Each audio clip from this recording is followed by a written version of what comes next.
guys. So, I wish I weren't having to be making this vlog right now. I wish I weren't. I make no promises that I'm not going to cry because I'm probably going to. Those of you who know me and know my fandoms and have seen all over social media and the news are probably aware that Michael Nesmith passed away. This is hitting me so much harder than I thought it would. I always knew it hit hard. I honestly did not think any celebrity death would ever hit me harder than Davy Jones, because that one came so out of left field and so suddenly, and literally just back when Facebook still had the trending topics on the side, saw Davy's name trending and what the fuck, I've never seen him trend before, what's he trending for? And then seeing he died, and that's how I learned of Davy, and I was absolutely beside myself, hysterical, was so upset that I literally flew to the bathroom and threw up, was my first anxiety response to that one, and pretty much cried for a month and a half, non-stop, and it did bad things to my mental health. I took that really hard. I still don't think I'm 100% over that one. I figured, if anything, maybe Paul McCartney and Ringo Starr will hit me like that one day, but apart from them, yeah, there'll be a lot of ones that hurt. Like, Bowie sure as shit hurt. But not the same level. So this one really snuck up on me, because I saw the train coming. I freaking knew it was coming. And yet, when the inevitable happened, it's like I got sucker punched. And it's different. It's different from Davy, because Davy, sure, I saw him in concert. I worshipped like every word, every breath out of his mouth. I met the guy, sure, and that one hurt like fuck. This is different, because at least to some small degree, I counted him as a friend. Maybe not the closest of friends, since, I mean, he was a celebrity, but one that I interacted with, that I met, I hung out with, I had conversations with quite a few times. This hurts.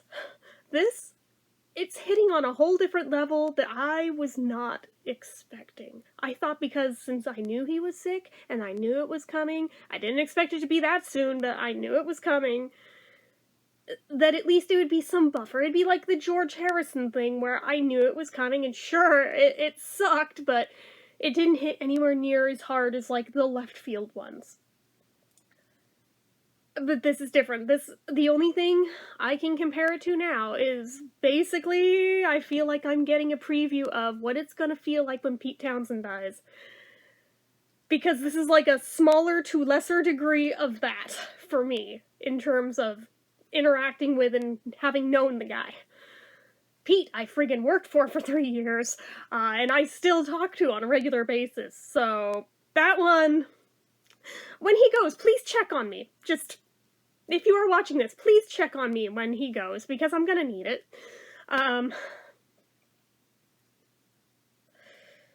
Nez, though, I mean, it's so weird whenever it's somebody that's famous that you actually get to know on a personal level, and they start out on just like a pedestal up here because you knew them as a celebrity, as one of your heroes for years, but then there's this whole other level of where you got to know them. It's almost like two different people, like a dual polarities thing at the same time going on.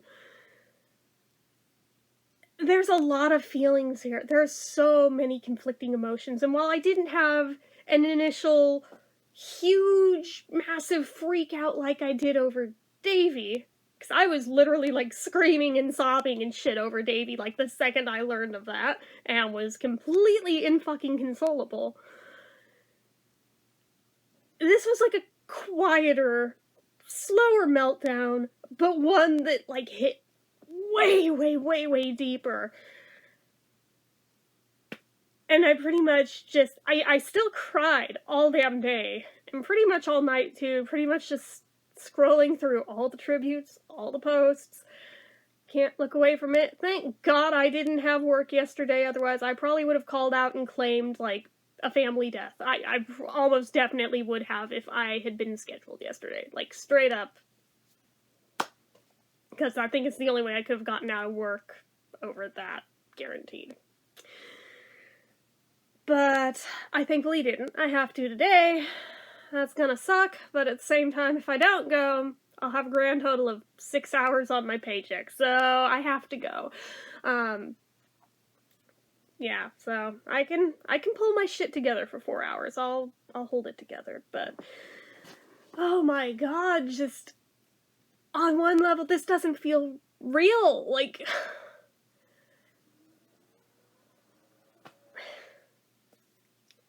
just trying to process the fact that I'm never going to get to have a conversation with him ever again is really fucking with me.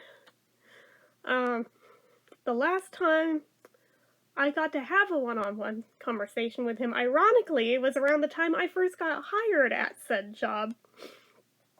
I wasn't expecting to hear from him one-on-one over that when I posted about it. He reached out to me, not the other way around, and was telling me how proud he was of me and everything for it. I was not expecting that. I think I even mentioned it in a vlog when it happened. I didn't name drop because I didn't want to make a big deal out of it, but I definitely mentioned it. I remember mentioning it. And he sent along a small present, too, that he had such a big heart, like, and in those final months of his life, even though he was so sick and so weak, the fact that he knew, he had to have known he was on his way out. He may not have thought it was coming quite this quick either, but he had to have been aware, and it was why he felt so strongly about doing this last tour. He literally gave everything he had to do that tour, and to try to give back all the joy that he's given us. So, just, he finally felt it. Was, I think Andrew Sandoval said that he finally got it, how much that he and the Monkees meant to the fans. He finally got it, and finally felt that love from us as well. And he put everything he possibly could into those final tour dates, and those just stopped a few weeks ago, and just that quick, gone. It no doubt took everything out of him that he had left to give, but he felt that strongly about wanting to give back to the fans one last time. And that just, seeing it worded like that broke me. Especially since I wasn't able to go to that last tour. I really wanted to, but the risk of COVID, I couldn't do that.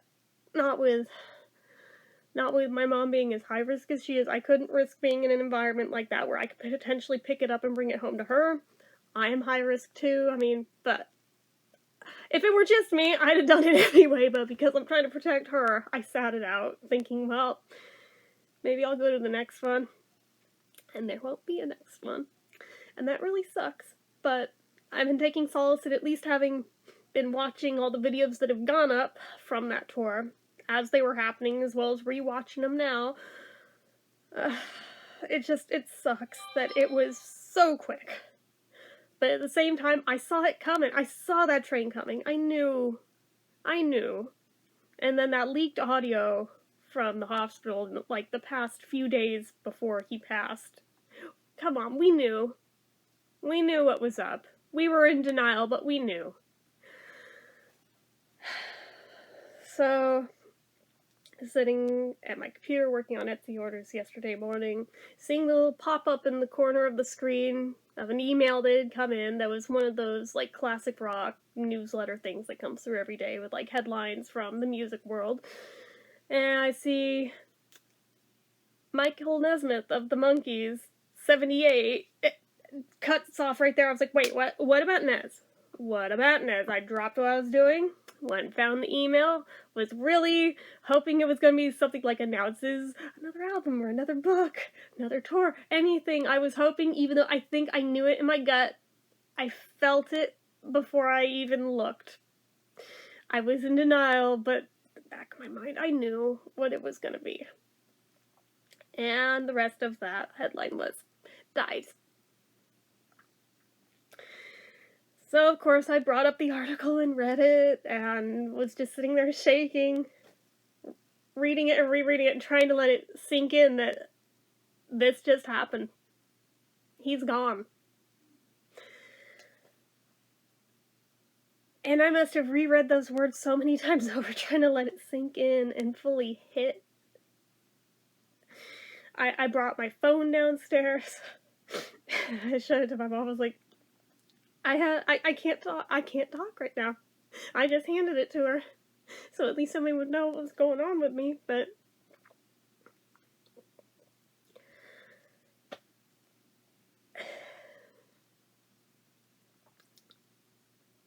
it really sucks. I went back upstairs, started listening to his solo albums nonstop for the rest of the day.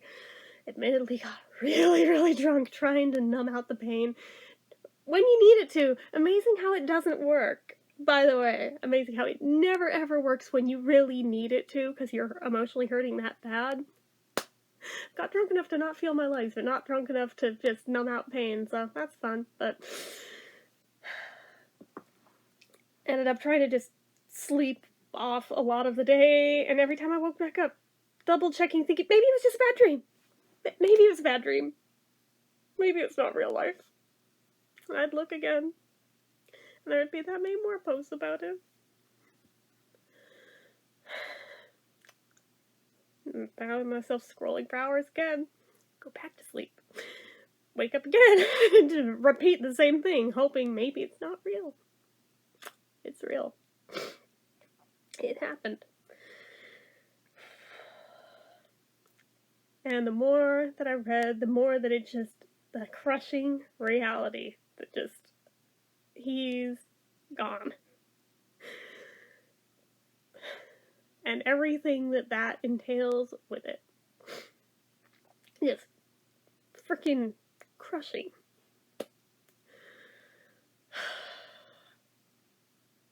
It's just, it's so weird when it's somebody that I'd had so many conversations with. I went back through Facebook Messenger and I reread all those old chats that I had with him. I wish I had Skype recordings of the times I had video chats with him, but I don't. And obviously I didn't record when I actually got to hang out with him in person either, or any of the meet and greets. I really wish, like anything that I had, I didn't, but at least if nothing else, I have the DMs with him, but that's all I have a record of. And that hurts, but at the same time, just rereading through things like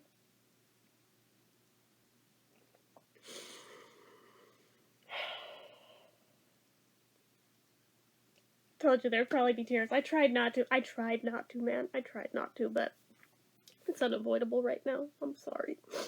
But, I'm sure there's many people who are hurting much worse than I am right now. I do not mean to make it all about me in any way, shape, or form, but at the same time, I am hurting. And so are a hell of a lot of other people right now. And a lot of people way more so than I am. So I'm like, for as much pain as I feel right now, imagining how much more monumental those people have got to be feeling it right now, it's a lot to wrap your head around. And it really drove it home when somebody posted that clip from one Monkeys episode where I think they're like in the Haunted Mansion and Mickey says, "What if I'm the last one left? Hey, hey, on the monkey." He predicted the future without realizing it. He is the last one standing, and I don't think if you had ever told me, like 10 years ago, that he would be the last man standing, I would have believed it. I think if you had asked me before Davey went, who do I think would go first, I probably would have said Mickey, to be totally real with you, and yet he's the last man standing. And that is gotta be a hell of a rough place for him to be in, too.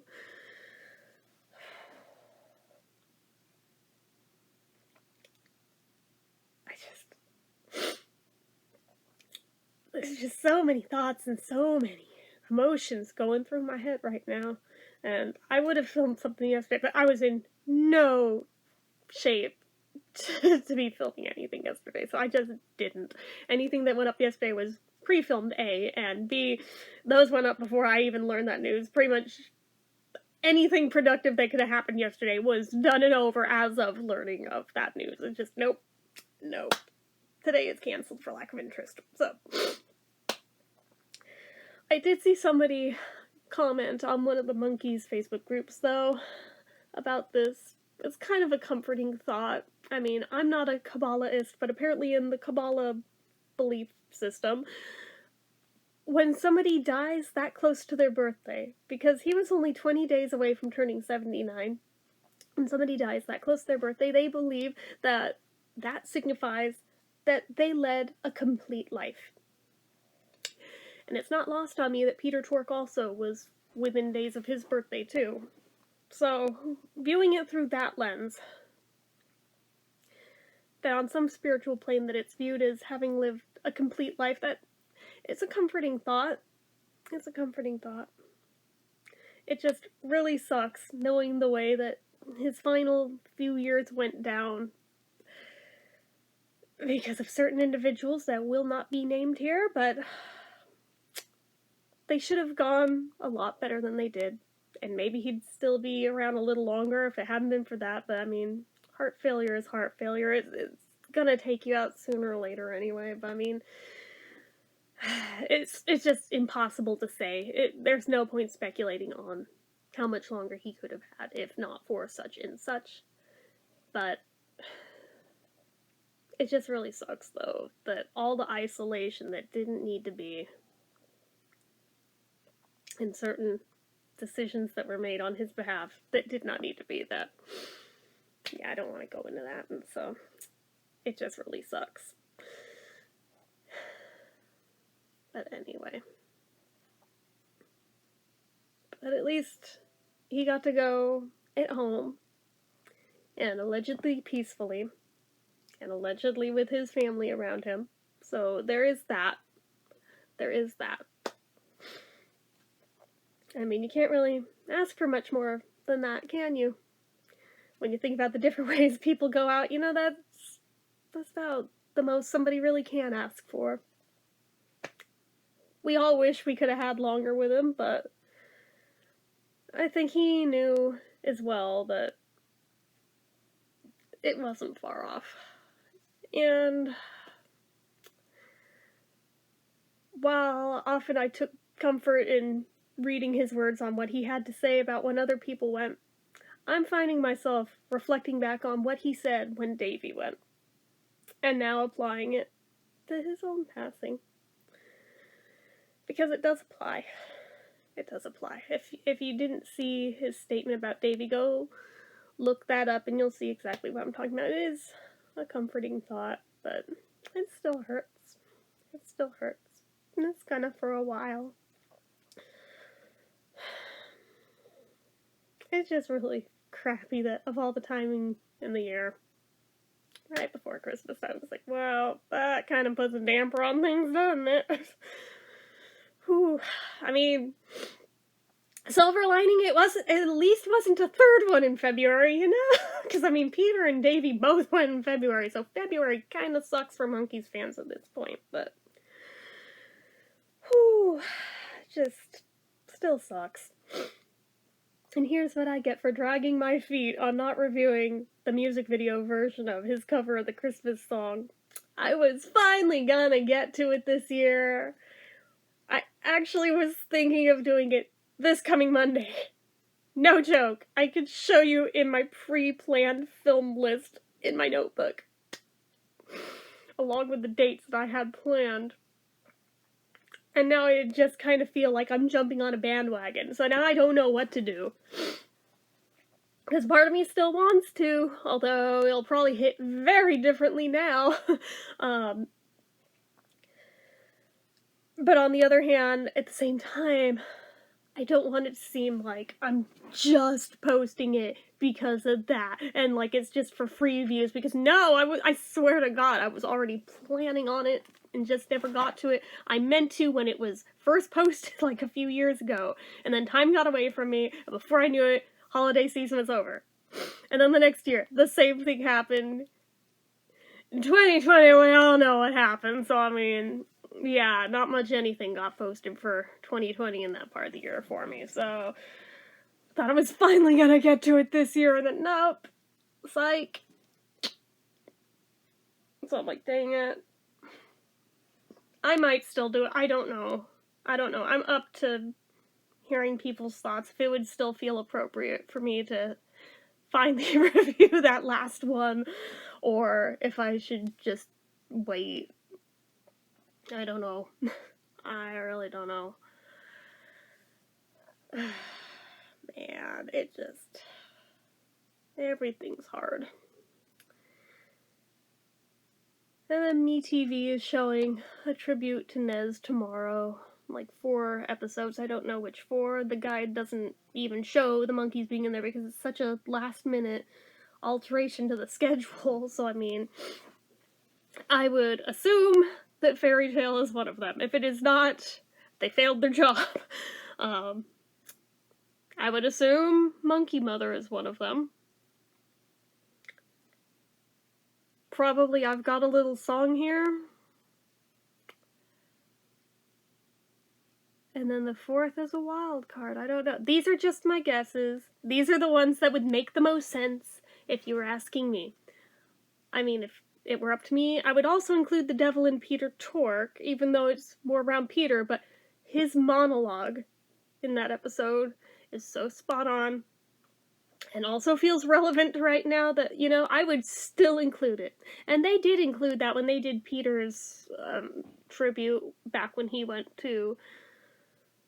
So I don't know. It sucks. My sister's graduation party is tomorrow. So I don't know what time that is. I'm hoping these are on before that so I can just watch them when they air. Try to get the crying out of my system early. And not be a mopey bitch and ruin her day, because I don't want to ruin her day, but... fuck, this just sucks, dude. This sucks so hard. And like I said, I saw it coming, and yet it still feels like I've been hit with a truck.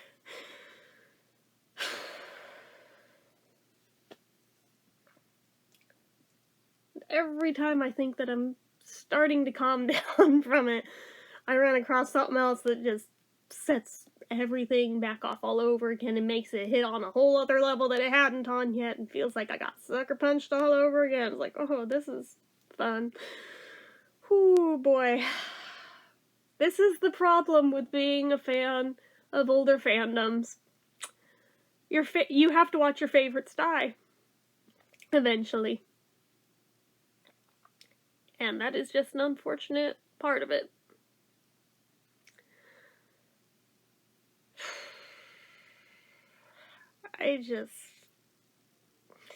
Would that persuade me to stop fandoming older fandoms? Fuck no. But that's the trade-off, is that, yeah, you have this whole entire body of work that is iconic, but the trade-off, you're going to love them, and you're going to watch them die.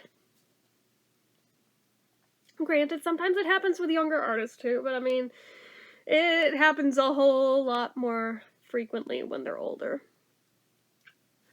And especially at this point where pretty much all the people from the 60s are kind of getting to that age now where they're just dropping like flies. It's happening more and more often now, and it's starting to really circle in on the ones where now it's hitting big time, because now it's hitting my people.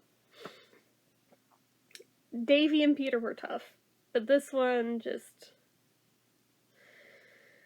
whew, boy. You know how weird it is when you find out later on that you liked someone before you realized you liked them? This was one of those for me. Before I even considered myself a Monkees fan, there was something about Nez that I always intrinsically liked. So I remember, even before I ever gave the Monkees a shot, there was one of those True Hollywood Story things on. I think I've also told the story at some point in time on this channel, but I digress. And I sat and I watched it. I was probably in 6th or 7th grade, so this would have been like 96, 97. Not even a Monkees fan yet. That wouldn't come until like summer of 2001 or 2. I want to say 2, but it might have been 1. Regardless. And I watched that thing, and I realized 2 things. 1, I like this guy. And 2, I have definitely seen this guy's face pop up on a bunch of Beatles sites.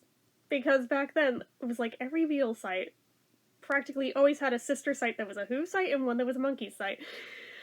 And since this was around the time of Just Us, I always mistook the pictures from Just Us of Nez and that low res of quality. I was like, did they make a mistake? That looks like Ringo in the Pizza Hut commercial.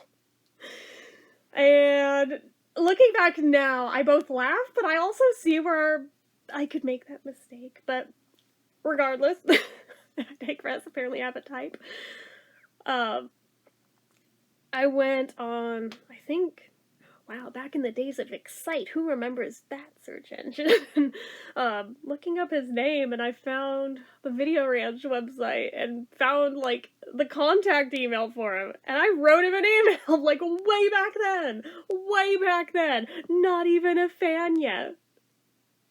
Just to basically tell him I thought he was a badass, and I forget what else. I know there was, like, something hell of oddly specific I asked him about, and I don't remember what it was. I remember I didn't get a reply to it, but just the fact that way back then I wasn't even a fan yet, and this was the one that I reached out to. So then a few years later, actually becoming a fan, and going through my phases where Peter was the favorite, Mickey was the favorite, Davey was the favorite. I didn't really go through that period with Nez, but when listening to the music, the songs that I gravitated to, always from day one, the favorites were always his songs. From day one. So I think I was kind of covertly a Nez girl without realizing it for hell of years. And it wasn't until, God, I think after Davey, I really started, like, focusing more on Nez around that time.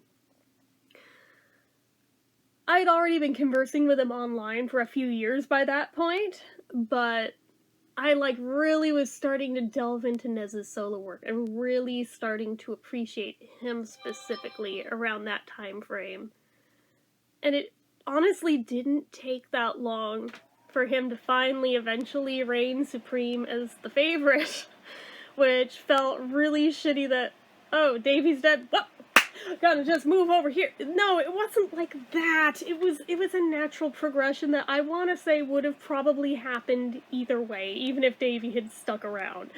But really looking at that, and then really looking lyrically at his songs from the Monkees years too, and just realizing what an absolute poet this man was, and starting to delve into reading his novels, just, this man had one hell of a mind, and one hell of a way with words that just, I'm not sure we'll see the likes of that again. And that sucks, knowing that what all is out there is all there will ever be. There won't be any more new ones from him, and that hurts, even though, how long had it been since we actually heard a new Nez song? It had been years, but I mean, there was at least the hope. There was the hope there, and if nothing else, there was still interviews where we were still hearing new stories from him and stuff too that we hadn't heard before, and admittances of certain things, like him being the one that started that whole rumor that the Monkees outsold the Beatles' Sgt. Pepper, and 54 years later, people still believe it. And he was all too pleased with himself to admit that, yeah, he totally made that up and people just ran with it. And that there had been stories before that of him and Mickey basically going back and forth trying to see what kind of bullshit they could tell the press and see what would stick and what wouldn't. It's literally the same game the Beatles played. It's the same fucking thing. So, I mean, you know, can't really fault him for it. If you were in that position, I could see where you'd be bored enough to want to fuck with the press too. I get it. I totally get it. But the fact that I even, as a Beatles fan first, I even fell for that. I didn't really fact check it, question it, or anything, despite having had plenty of things to reference by, to have been able to tell that, hey, something doesn't add up here. Didn't even question it. It even got past me up until the day he publicly admitted that. And then I went back and I checked it. Dude, he hella pulled a fast one on everyone for that long, and no one questioned it. That's awesome. That's fucking awesome, and I love it. Oh god, he was kind of like the ultimate troll, but in the best way possible. And I loved that. His sense of humor was the absolute freaking best. Like, the most off-the-wall shit. And that's why I loved it. That totally just... His sense of humor spoke to me on so many levels. It's that same kind of, like, bizarro humor of, like, Dudley Moore. So, I mean, it's totally the kind of thing that I gravitate to. It's kind of Python-esque, too. Like, yeah, I love that kind of stuff.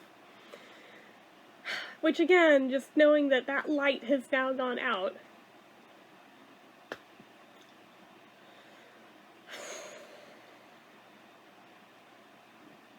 It really sucks. But he did bring a whole hell of a lot of joy to this world that needed it. He brought a lot of happiness to a lot of people. He brought together people as friends that never would have met otherwise through his music and through his works. Some of my longest time friends I've ever had in my life, that I probably ever will have in my life, have been thanks to him. Taking it a step further on a personal level, if it were not for Nez, I never would have learned to knit. I probably never would have gotten into crafting as a whole. I never would have started my Etsy shop. That was because of Nez. Because I wanted a green Nez hat that badly, to where I literally learned the craft just so I could have a hat like his. And then so many people kept asking if I could make one for them too, to where I set up a shop for it. And I specifically asked him permission first, because I knew how happy he was, and I was kind of scared of him a little bit. And I got his permission. He was like, "You're the only one that ever bothered to ask." He was so cool about it. It was actually after that conversation that I started having more frequent conversations with him. He was literally so cool. And the sort of just like little vignette stories that he'd write for shits and giggles as Facebook posts were the absolute best. And some of those have been archived online places, like especially the ones about the animals in his yard. If you have not seen those, I implore you, Google these, find them. They will light up your day. Guaranteed. They were possibly some of my favorite things he ever posted ever. Oh my god, it just loved the way that he looked at the world, the way that he put a spin on things. It was always just the best. I'm gonna miss that. I'm gonna miss that so hard. A lot of people are gonna miss that. I know I'm nothing special, but a lot of people are gonna miss that.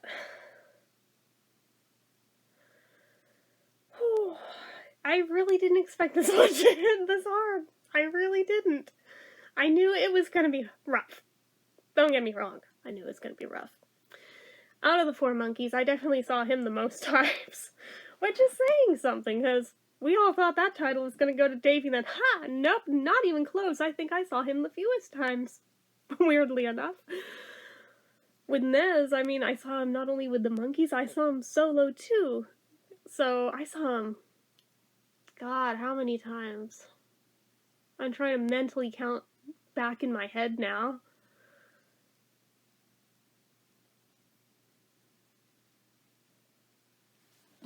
I'd have to, like, go back through ticket stubs, but at least 6 or 7. At least 6 or 7. That is not counting the book signing. That is not counting things with the monkeys. That is not counting any of the extra stuff. That is just his solo tour dates. Yeah. So, Whereas with Peter and Mickey, I only saw them with the Monkees. I never saw them solo. Davy I saw solo, I never saw with the Monkees. Nez is the only one I got to see both. And I am so grateful for that. It just really sucks that I didn't get to go to this final tour. I really wanted to, but... I'm sure a lot of people were in the same boat, though, of just... Given the climate right now that we are living in, that it wasn't safe enough to do so. And a lot of people were in a worse boat of they had tickets to one of the shows, and then that show got cancelled because of the thing of which we shan't speak its name. Even though I already said it once in the video, so I don't know why I'm getting weird with it now, but... Frickin' phone, I'm ignoring it. But regardless, their shows got postponed, and now they're never going to get to have those shows. Like, at best, I mean, Mickey could still do them, but it won't be the same. It'd just be Mickey. So, I feel worse for those people, because they had the tickets, they had the hope, they were waiting patiently, and then... Vamos? Nope. Although I do relate to that, because the John Entwistle thing. He died 6 days before I had tickets to see him. I never did get to see him live. I got screwed out of 3 tours before that by like this much on each one of them. Never got to see Entwistle. Was finally going to, and then he died 6 days before the show I had tickets to. So I feel for these people, believe me. I've lived it, I get it. But, that one was another one I took really ridiculously hard too, but this is harder because there was that personal element to it too that didn't apply to the other, that just sucker punches me every single time I stop and think about it. It just really sucks. It sucks so hard. But I just have to try to believe that he's in a better place now. He's not suffering, because at least, I mean, with his health being what it was, the quality of life had to have been so poor at the end there. I mean, he was in the hospital pretty ill, according to Andrew, in the final days, and had gotten to come home. Mickey mentioned in, I think, the Rolling Stone interview that he knew Nez had just entered hospice care days before he went, and he got to talk to him one last time, make his peace with the whole situation, have his moment. He knew he was on the way out. It just, boy, that took a turn real quick. But, you know, with cardiac things, it often does. And at least he did get to go at home, because not everybody gets that. And at least he did get it to be peaceful. Not everybody gets that. He was surrounded by family. Not everybody gets that. It's cold comfort, I know, but it's something. It's something. You gotta take what you can get right now. Oh, man, it's a rough one. It's a rough one, and it's going to probably be a while before I feel any kind of semblance of normal again. And in that same breath, I'm like, good God, if this is anything like how it's going to be when Townsend goes, I am going to be a fucking wreck. Like, oh my God, that one's going to be so bad. Like, way worse than this, and this is bad. This is... I have no words. I have no words. As a side note, the thumbnail I'm using on this video is a photo that I personally took of him back in 2012, in case anybody cares. I think it's the best one I ever took of him. It's why I chose that one. I also changed my Facebook profile photo for now to it as well. It just felt fitting. Like I said, I think it's the best one I took. There was a lot that I was going through that I was trying to decide between, but I decided on that one. So, hopefully it's decent enough. I don't have high quality film stuff, so for somebody with just like an amateur digital camera, I don't think it came out too terrible. That was unedited. That is literally just the way the shot came out in the moment. That is not me adding filters. That is the way the stage lights hit in that moment. Probably best photo I've ever taken of anything or anyone ever in my life is what I'm using for the thumbnail on this. So, whew, yeah, that. God, there's so much I want to say, but at the same time, I don't know how to convey it in words. So, yeah, I know we're all collectively as a fandom hurting right now. And I think a lot of us just don't have the words to really put it into perspective of what we're feeling and what all our experiences were there. Because we all had unique experiences there. Every last one of us did. And it's just so strange.